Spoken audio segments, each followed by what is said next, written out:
Thank you very much, Mr. Chairman. And we have a limited time, so if I would like you all to answer the questions very briefly, if you don't mind.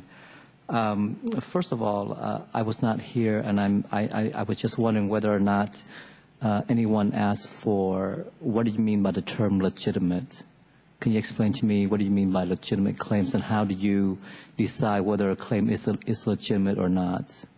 Yes, we use the Oil Pollution Act as guide, and the Coast Guard guidelines that are within that for legitimate, and they cover things like property damage, personal injury, cleanup costs, things like that. So there are guidelines in the Oil Pollution Act, sorry. And how does this act affect, for example, fishermen trying to file a claim, small businesses trying to file a claim? I know that some of the documents that you asked for example, tax returns, a lot of these fishermen, they might not file tax returns. So how can they file a legitimate claim when they cannot submit some of the documents that you request? Yeah, we just need some substantiation. So, generally, it starts with income tax returns, but it could be receipts that can be provided from past catches and things like that. Some substantiation of some sort.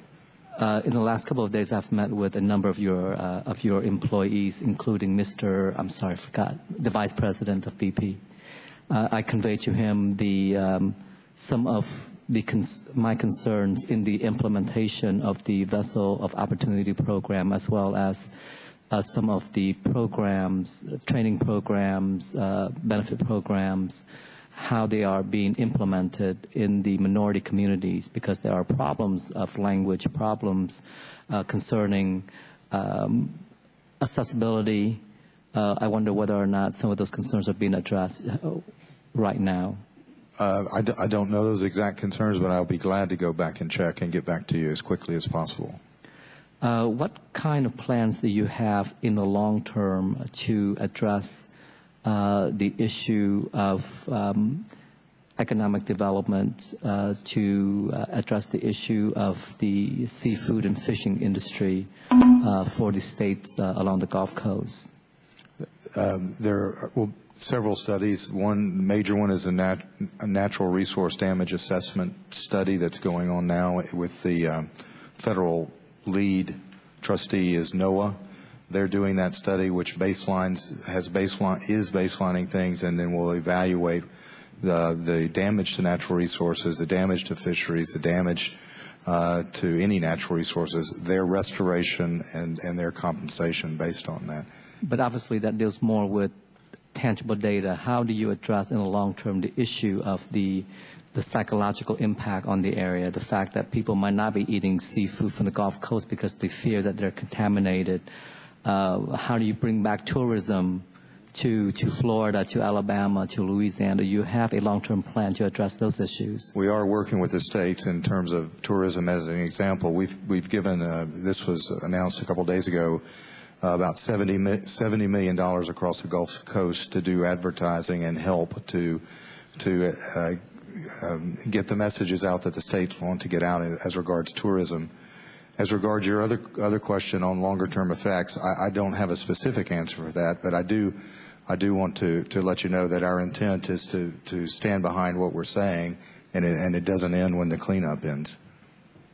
Yesterday, in my conversation with your members, they informed me that 16,000 boats have been approved, yet as of now, only 680 are active, meaning selected to work. Can you explain to me what process do you use to determine which boats become active and which boats are lingering and waiting? There are many more boats than are needed right now for the response for those type of vessels, and I'm not sure I know the exact details, but the area contingency plans, the parish plans, for instance, help us understand how implementation should occur with the unified command structure in terms of deploying resources. So the boats that are actually at work are the ones that are needed to deploy boom or to protect certain shorelines based under the unified command resource deployment priorities. Mr. Chairman, if you allow me one more question. Oh, by all means. And I'll come back to the gentleman, because he's the only one Thank you very much. And, and my next question is directed to Transocean. I know that you file some kind of a pleading in federal courts trying to limit your liability to $27 billion based on, I believe, the Limitation of Liability Act of 1851. That obviously is causing a lot of consternation among my people down there in the district. Is it your position that the Limitation on Liability Act of 1851 overrides potential liability under the Oil Pollution Act? The Limitation of Liability action which we filed only addresses non-environmental claims. OPA, I believe, addresses environmental claims. So I think the two are separate and distinct. Okay. And it is your position also that you can transfer liability stemming from operations of your own vessels through contract with BP? There is a commercial contract between Transocean and BP, and that contract does have liability and indemnity provisions in it. Okay. If you can do us a favor by providing us with data and logs with respect to your records of inspection of the blowout preventer, I would really appreciate it. Yes, sir. Thank you very much. I yield back, Mr. Chairman. Further